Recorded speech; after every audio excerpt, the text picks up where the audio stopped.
Hello everyone. So the question that we have over here is Shankar and Bhola finish a task in 12 days. Bhola and Raju complete the same task in 16 days. Shankar worked for 5 days before leaving. Bhola worked for 7 days before leaving. Raju finishes the rest of the work in 13 days. Find out how many days longer Bhola will need to finish the task alone than Raju. आइए देखते हैं किस प्रकार से इसको solve करना है कि शंकर और भोला मुझे पता है कि किसी काम को 12 डेज में करते हैं। उसके बाद भोला एंड राजू जो है वो सेम टास्क जो है वो 16 डेज में कर रहे हैं। भोला और राजू राइट इसी काम को 16 डेज में कर रहे हैं। तो मैं अज्यूम कर लूंगा total work to be the LCM of both of this. इन दोनों का आप एलसीएम ले लेंगे तो टोटल वर्क आप मान लीजिए कि 48 यूनिट्स के बराबर है।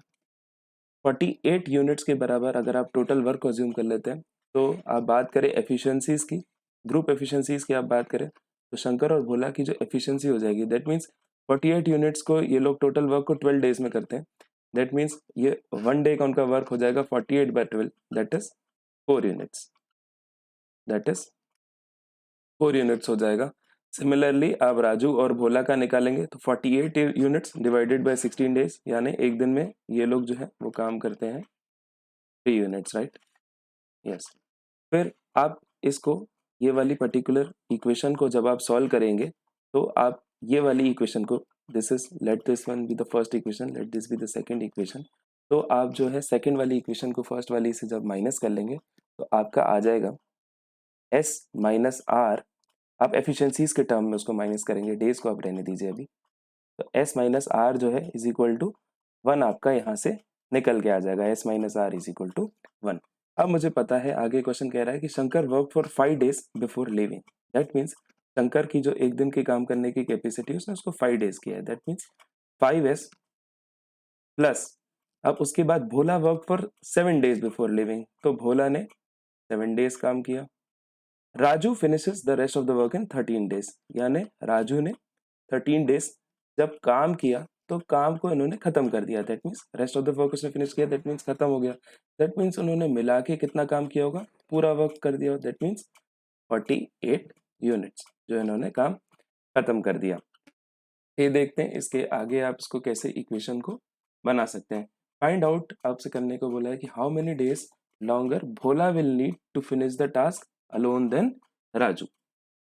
तो yes 5s plus 7b plus 13r आपको पता है कि टोटल वर्क जो है वो 48 यूनिट्स के बराबर है।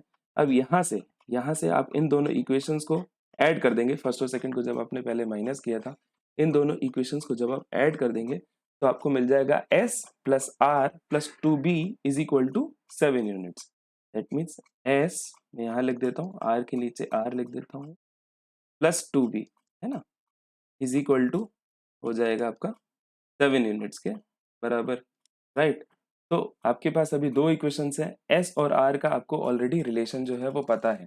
एस और आर का अगर ऑलरेडी रिलेशन पता है तो यहाँ इन दोनों इक्वेशन को आप सॉल्व करके पी को एलिमिनेट करेंगे।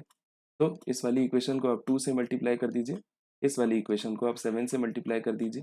तो जो इक्वेशन है फाइनल इक्वेशन वो किस इस प्रकार बन के आएंगी 10s प्लस आपका ये हो जाएगा 14b प्लस आपका वहाँ बच जाएगा 26r इज इक्वल टू आपका आ जाएगा 96 राइट। फिर आप यहाँ से इसको माइनस करेंगे तो 7s in 7s sorry just rewrite it. Yes this is 7s plus 14b plus 7r 7 times 7 which is 49। अब आप b को यहाँ से एलिमिनेट कर सकते हैं इजीली। ये थर्ड इक्वेशन आप मान लीजिए या फोर्थ इक्वेशन मान लीजिए। तो 3 माइनस 4 जब आप करेंगे, 3 माइनस 4 जब आप करेंगे तो b आपका कंप्लीटली एलिमिनेट हो जाने वाला है। 10s माइनस 7s आपका बच जाएगा 3s, 26r माइनस 7r आपका बच जाएगा 19r, 96 माइनस 49 आपका बच जाएगा 47।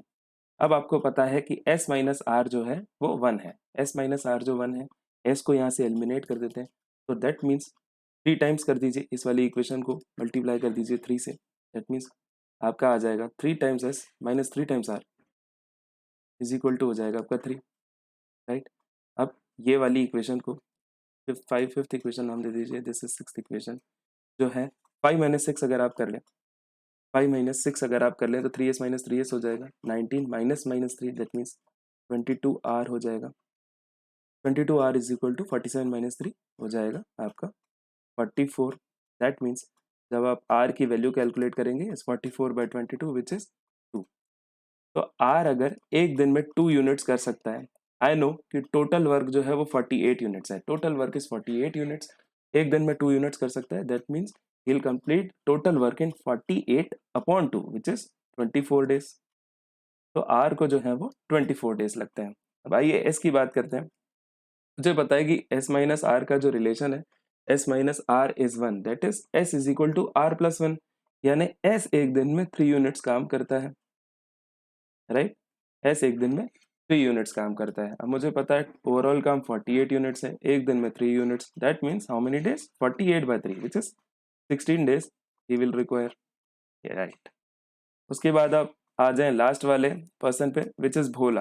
तो आप बोला कि यहाँ से आप कहीं से भी कैलकुलेट कर लें, आर प्लस बी जो है आपका 3 यूनिट्स है, R plus B is 3 units and R is 2।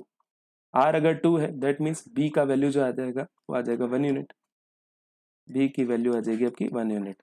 That means अगर 48 यूनिट्स का काम है, कोई पर्सन उसको एक दिन में एक ही यूनिट करता है, so he will require a total of 48 days to complete the whole work. So what I'm required to find out is find out how many days longer Bhola will need to finish the task alone than Raju. यानी भोला को लगते हैं 48 days, Raju को लगते हैं 24 days. So उसको कितने दिन ज़्यादा लग रहे हैं, that is given by 48 minus 24 which is nothing but 24 days. So let us look at the options. Yes, I have option B as the right answer over here which is 24 days.